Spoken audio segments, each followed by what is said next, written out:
চিংড়ির বাটা দিয়ে মুরগির মাংস রান্নাটা নিশ্চয়ই দারুণ কিছু হতে যাচ্ছে।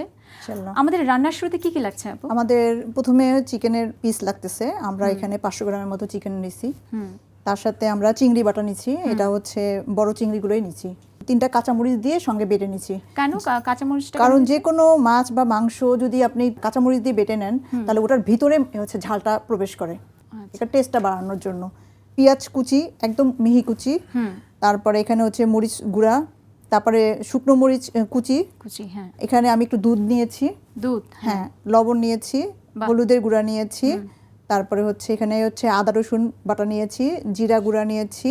এখানে আদা কুচি, এখানে রসুন কুচি, লেবুর রস, এখানে আবার একটা চাট মশলা নিয়েছি। আর মিষ্টি দই দেবো এর মধ্যে, গরম মশলা, কাঁচামরিচ আর কাঁচামরিচ কুচি, এগুলি আমার উপকরণ। মুরগি তো জানি, জি, কিন্তু চিংড়ি বাটা, জি, তার সাথে আবার দুধ, জি, এটা কিন্তু একটু আলাদা মনে হচ্ছে। এটা নিশ্চয়ই দেখার কিছু আছে। জি। তাহলে প্রথমে আমরা কি করছি? এই যে সরিষার তেল দেব, অল্প তেল দেব। তেলের মধ্যে গরম মশলা দিলে প্রথমে কিছুক্ষণ রাখার পর দেখবেন যে গরম মশলার স্মেলটা পুরোটা তেলের মধ্যে ছড়িয়ে যায়। এখানে আমরা হচ্ছে 4-5-6টা হচ্ছে এলাচ দিব, 2 টুকরা হচ্ছে দারচিনি দিব, আর হচ্ছে 7-8টা হচ্ছে লং দিব। চিংড়ি বাটা আর চিকেনটা আমরা মেখে নেব। আচ্ছা, এটা আমরা প্রথমে যেমন আমরা সবসময় চিকেন বা হচ্ছে বিফ রান্না করার সময় আমরা আগে মশলাটা কষিয়ে নেই বা পেঁয়াজটা মেখে নেই, কিন্তু আমার এই রেসিপিটা একটু অন্যরকম। এটা হচ্ছে চিকেনের সাথে আমরা এগুলি, আমার হাত ক্লিন করা আছে। আচ্ছা, আমরা একটু মেখে নেব। এই যে এটার সাথে চিংড়ি বাটা দিব। আচ্ছা। আর যতটুকু আমি জানি, পুরনো রান্না হাত দিয়ে না মাখলে টেস্টটা ভালো আসে না। হ্যাঁ, এটার সাথে আমি চিংড়ি বাটাটা সুন্দর করে আগে চিকেনের সাথে মেখে নেব। আমি এটার মধ্যে একটু পেঁয়াজ বাটা দিব। এখানে আমার যেটুকু আছে, এখানে 2 টিস্পুন হচ্ছে মরিচ আছে। একটু লবণ দিব, 1 টিস্পুন। 1 টিস্পুন হলুদের গুঁড়া, 1 টিস্পুন মরিচের গুঁড়া। এটার সাথে আমরা হচ্ছে এখানে আদা কুচি রেখে দিয়েছি। আমরা এখানে আদা বাটা দিব না। আমি কি দিয়ে দেব? হ্যাঁ, শিওর। আপনি এখানে একটু আদা কুচি দিবেন, 2 টিস্পুন, আর 1 টিস্পুন দিবেন। হ্যাঁ, আচ্ছা। এটার মধ্যে একটু রসুন কুচি দিবেন। এটা কি আপনার 2 চামচ দিতে হবে? হ্যাঁ, 2 টিস্পুন। এটার মধ্যে একটু মরিচ কুচি দিব। আর একটু দিবেন। হ্যাঁ, আর একটু দিবেন। এখানে শুকনো মরিচ এবং কাঁচা মরিচ দুটাই কুচি থাকবে। মাখানো হয়ে গেছে। যেহেতু এটার মধ্যে চিংড়ি দেওয়া আছে, চিংড়িটা হয় কি তেলের মধ্যে যখন এটা আমরা 10 মিনিট জোরে জালে আমরা আগে ভেজে নেব। কড়া ভেজে নেব, মানে মোটামুটি লাল একটা ব্রাউন কালার আসবে। তারপরে আমরা হচ্ছে জালটা কমিয়ে দিয়ে রান্না করব। আচ্ছা, তেলটা আমার গরম হয়ে গেছে। এখন আমি এটা দিয়ে নেব। আচ্ছা।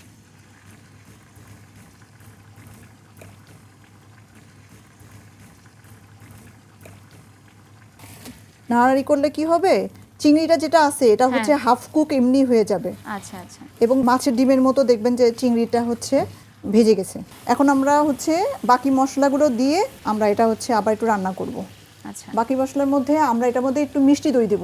মিষ্টি দই কেন? সবসময় আপনারা টক দই দিয়ে রান্না করেন, এটা মিষ্টি দই দেবো, এটা টেস্টটা অন্যরকম হওয়ার জন্য। বলেছি প্রথমে যে এটার ফিউশনটা একটু অন্যরকম। এই আর একটা জিনিস, মানে টোটালি ডিফারেন্ট। এবং এটার সাথে আমরা একটু চাট মশলাও দেব। চাট মশলা? হ্যাঁ।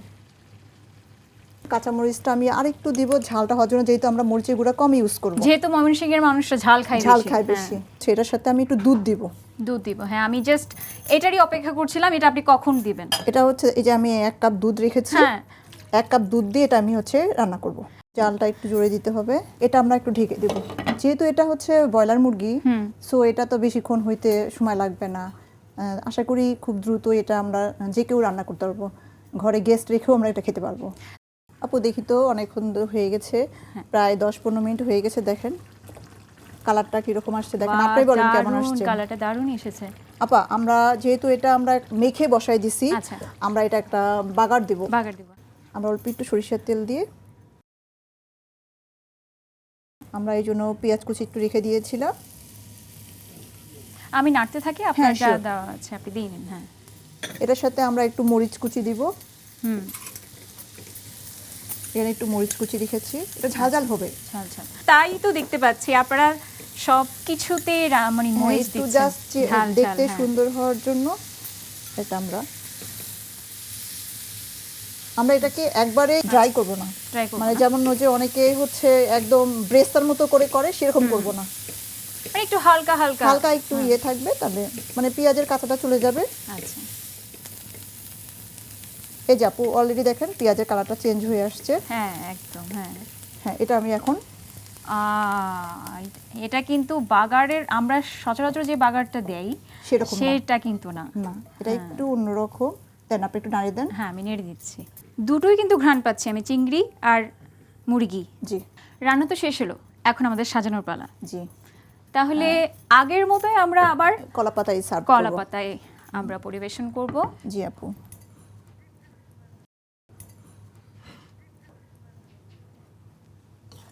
কারণ দেখলে চোখটা আগে জুড়ে যায়, তারপরে খেতে ইচ্ছে করে। আপনি যখন রান্না করবেন, দর্শকদেরকেও বলি, যখন এটা রান্না করবেন, যেহেতু আমাদের সময় স্বল্পতার কারণে আমরা মেরিনেট করে রাখতে পারিনি, আপনারা অবশ্যই মেরিনেট করে 1 ঘন্টা রাখার পর এটা রান্না করবেন।